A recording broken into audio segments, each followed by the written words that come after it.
चलो इधर देखो, पैरेलल कॉम्बिनेशन में देखो जरा सा फर्क है।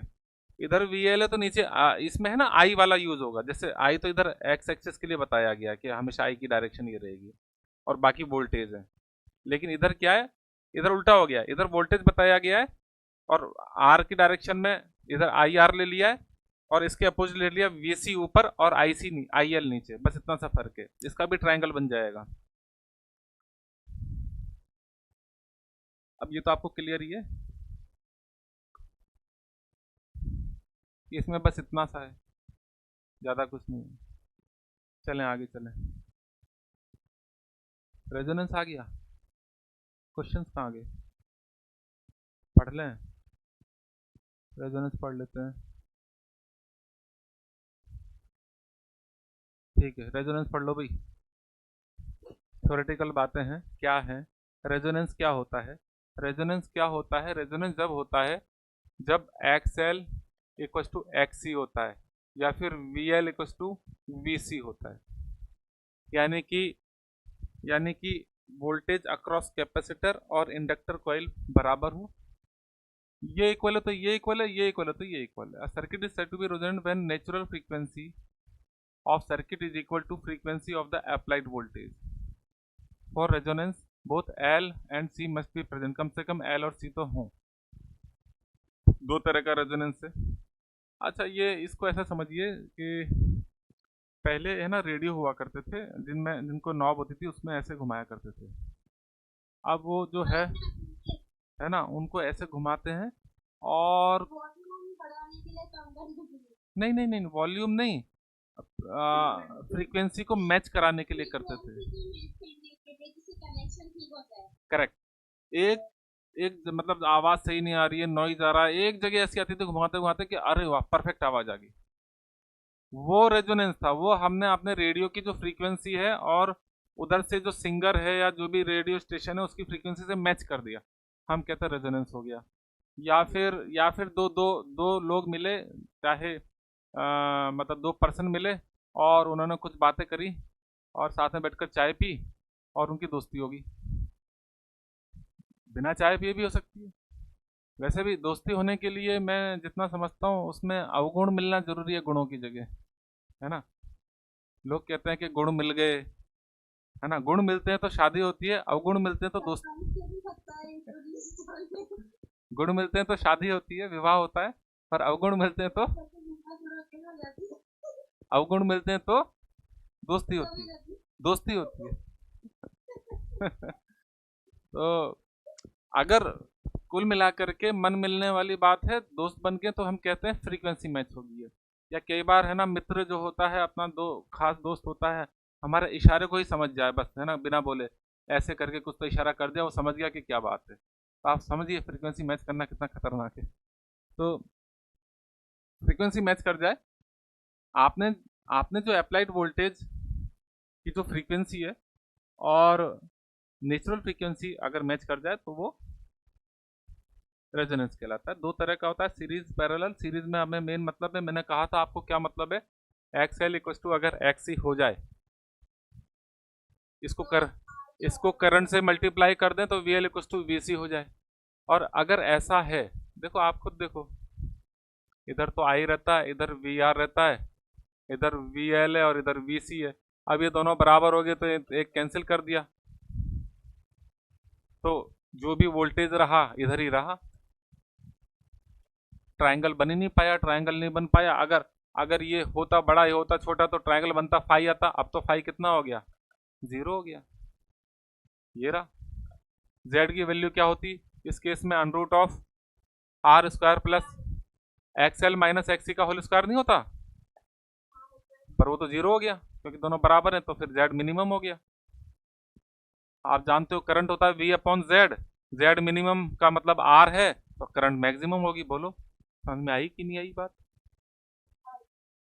ये उसके लक्षण है, जैसे डेंगू के बहुत सारे लक्षण होते हैं, इसी तरह से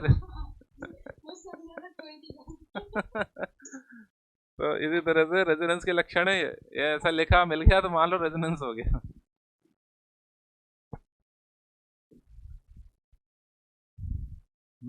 अभी तो क्या होता है, जरा सी अभी मेरे को यहाँ कप कपी छूट रही थोड़ी सी, एसी मैंने 25 पे कर दिया, मुझे लगा ठंड। और कुछ भी हो रहा है अभी दुनिया में, तो मेरे को लगता है कि डर लगता है।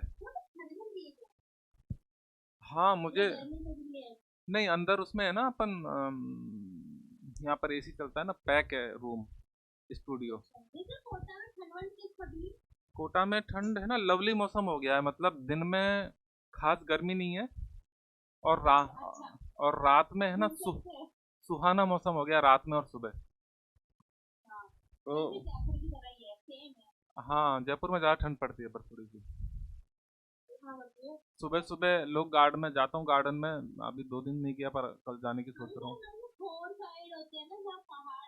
वहाँ वहाँ तो मस्त ठंड पड़ रही है, बर्फबारी भी हो सकती है जिस दिन हो जाएगी। तो ये हो गया, अगर ये दोनों इक्वल हैं, ये दोनों इक्वल है तो इम्पोर्टेंट बात यहाँ से आती है, ये हो जाता है वैल्यू 2 पाई एफ एल। और ये हो गया एक फ्रीक्वेंसी से 1 अपॉन एफ, को इधर ले जाओ तो एफ स्क्वायर हो गया, इनको इधर ले जाओ तो 1/4 पाई स्क्वायर।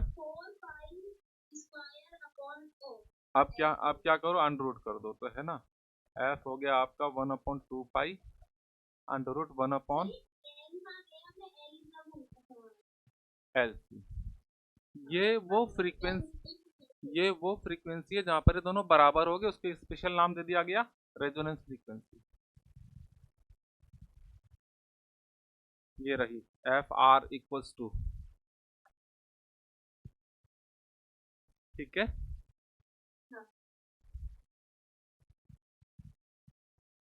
चलो, अब वो कहता है कि जेड और फ्रीक्वेंसी के साथ क्या संबंध है, जरा गौर से देखिए।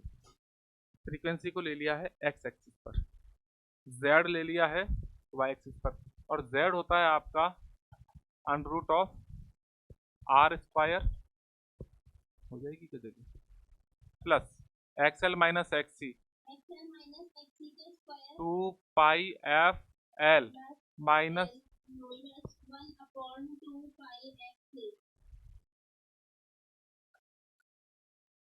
ठीक है, स्क्वायर है। जेड का फ्रीक्वेंसी के साथ क्या रिलेशन है, वो ये है, कई बार ये जो ग्राफ्स हैं ये डायरेक्ट आ जाते हैं, तो आपको ध्यान रखना है। क्या ध्यान रखना है, आप देखो, एक वैल्यू फ्रीक्वेंसी की ऐसी है जिसे रेजोनेंस फ्रीक्वेंसी कहा गया। रेजोनेंस फ्रीक्वेंसी पर ये वैल्यू, कौन सी वैल्यू, एक्स एल और एक्स सी क्या हो जाते हैं, बराबर, यानी कि जीरो। तो क्या बचा, सिर्फ आर बचा। तो जेड की मिनिमम वैल्यू बची, और वो है आर, इससे कम नहीं होगा।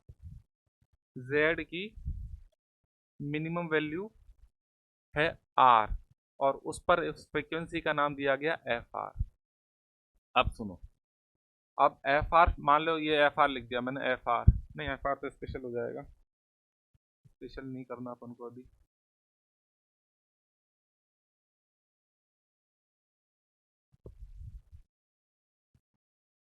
अब सुनो, एफ आर से ज्यादा फ्रीक्वेंसी दी तो समथिंग अपॉन ज्यादा, ये हो गया कम, हाँ कि ना,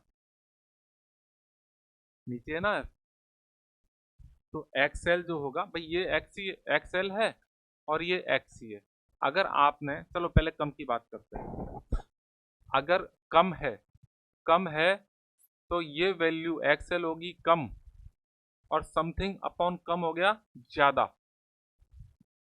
हालांकि, तो अब क्या हो रहा है, ये तो है ही, अच्छा, ये वैल्यू होगी बहुत ज्यादा, लेकिन इफेक्टिव कौन है, किसकी ज्यादा चल रही है, वो है एक्सी। तो कम फ्रीक्वेंसी पर, इससे रेजोनेंस फ्रीक्वेंसी से कम फ्रीक्वेंसी पर इधर कौन इफेक्टिव है, एक्सी ग्रेटर देन एक्सएल रहेगा। और अगर रेजोनेंस फ्रीक्वेंसी से ज़्यादा फ्रीक्वेंसी हो जाए, ज़्यादा फ्रीक्वेंसी पर ये वैल्यू एक्सएल बढ़ जाएगा, और ये, तो फिर इस यहाँ से इधर इधर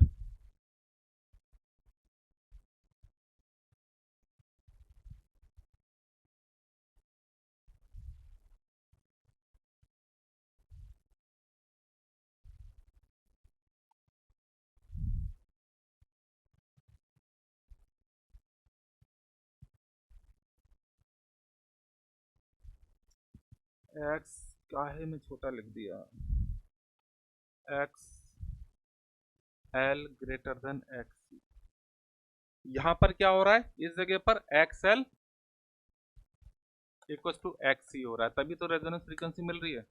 अब देखो आपने इससे ज़्यादा फ्रीक्वेंसी बढ़ाते गए तो ये वैल्यू बहुत कम होगी, ओवरऑल वैल्यू इंक्रीज हो रही है, तो जेड इंक्रीज हो रहा है, तो इस तरह की शेप में इंक्रीज हो रहा है। और अगर आपने कम किया तो ये तो हो गया, ये बहुत कम हो गया, लेकिन ये वाली वैल्यू कम करने पर समथिंग अपॉन कम बहुत ज़्यादा होगी। अगर जीरो कर दी तो ये इनफाइनाइट हो जाएगा, समथिंग अपॉन जीरो। तो ये जो ग्राफ है ना, ये दरअसल ये थोड़ा सा ऐसे होगा, ये टच नहीं करेगा, ठीक है। तो इस तरह का ग्राफ बनेगा। समझ में आ गया आप लोगों को, जेड का फ्रीक्वेंसी के साथ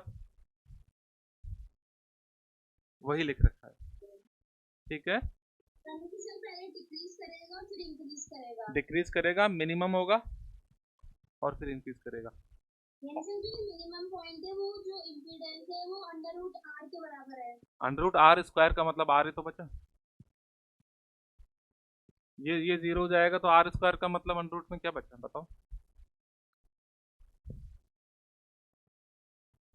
बोलो, ठीक है। चलिए अब देखें, आगे चलें, ये सब बात मैंने आपको समझा दी है। वेरिएशन ऑफ आई। अच्छा एक बात देखो, ये ये क्या दिख रहा था आपको, जेड, और आप जानते हो, क्या जानते हो, I equal to V upon Z. तो जेड और आई में रिलेशन कैसा हो गया, इनवर्स का। अगर यहाँ पर मैं करंट लूँ तो ये जो ग्राफ है उल्टा हो जाएगा। ये देखो, variation of I with frequency of current and current में रिलेशन हो गया, नहीं हो गया, क्योंकि I equal to V upon Z. पहले रेजोनेंस फ्रीक्वेंसी से पहले जेड लगातार डिक्रीज हो रहा है, तो आई लगातार इंक्रीज हो रहा है। जेड मिनिमम हुआ जेड मिनिमम होगा तो आई मैक्सिमम हो गया। फिर जैसे जैसे इधर जा रहे हैं फिर जेड डिक्रीज होने लग गया, नहीं जेड इंक्रीज होने लग गया, तो फिर करंट डिक्रीज होने लग गया। स्पेशली स्पेशली दो ऐसी वैल्यू होती हैं, तो ये करंट का ऐसा कर्व मिला फ्रीक्वेंसी के साथ। स्पेशली दो ऐसी वैल्यू होती हैं, ऐसी फ्रीक्वेंसी होती हैं जहां पर करंट की मैक्सिमम वैल्यू की 1/√2 मिलती है। उस वैल्यू आई मैक्सिमम, हाँ I/√2 या I maximum upon root two, उन फ्रीक्वेंसी को F1 F2 नाम दिया गया, और उनके बीच में जो डिफरेंस है F2 minus F1 equal to delta F, frequency में चेंज नाम दिया गया। वैसे इसको कहा गया बैंड, और ये जो विड्थ है इसे कहा गया बैंड विड्थ। तो आगे देखते हैं, at resonance impedance of series resonance circuit is minimum, वो मैं आप अभी जो बताया, so that it is called acceptor circuit as it most readily accept that current। Z minimum होगा तो करंट मैक्सिमम होगी, इसलिए उसको रेजोनेंस की कंडीशन में एक्सेप्टर सर्किट एक नाम दिया जा सकता है, ठीक है। In TV tuning we receive the desired station by making the frequency, जो मैं कह रहा था आपको वही करने के लिए कहा है। फिर है half power frequency. Half power frequency वो फ्रीक्वेंसी होती हैं जहां पर पावर हाफ हो जाती है। पावर होता है I²R। अगर मैं कह दूं आई मैक्स अपॉन √2, अगर ऐसा कह दूं का स्क्वायर आर, ठीक है, तो ये क्या हो गई, आई स्क्वायर मैक्स अपॉन 2R। जो तो पावर होती, मैक्सिमम पावर होती आई मैक्स स्क्वायर आर, लेकिन अगर मैं करंट की वैल्यू 1/√2 कर दूं, इस करंट के मुकाबले 1/√2 कर दूं तो ये जो अब पावर की हाफ हो गई, दिस इज नई पावर P डैश P/2, तो पावर हाफ हो जाती है। यानी F1 F2 फ्रीक्वेंसी पर पावर हाफ हो जाती है और वहाँ करंट कितना होता है, I max/√2 होता है। इसलिए इनको बोला गया half power frequencies, half power frequency. Sir एक बार पीछे कर दो। ठीक है, यहाँ जो पावर है उसकी आधी हो जाएगी यहाँ पर,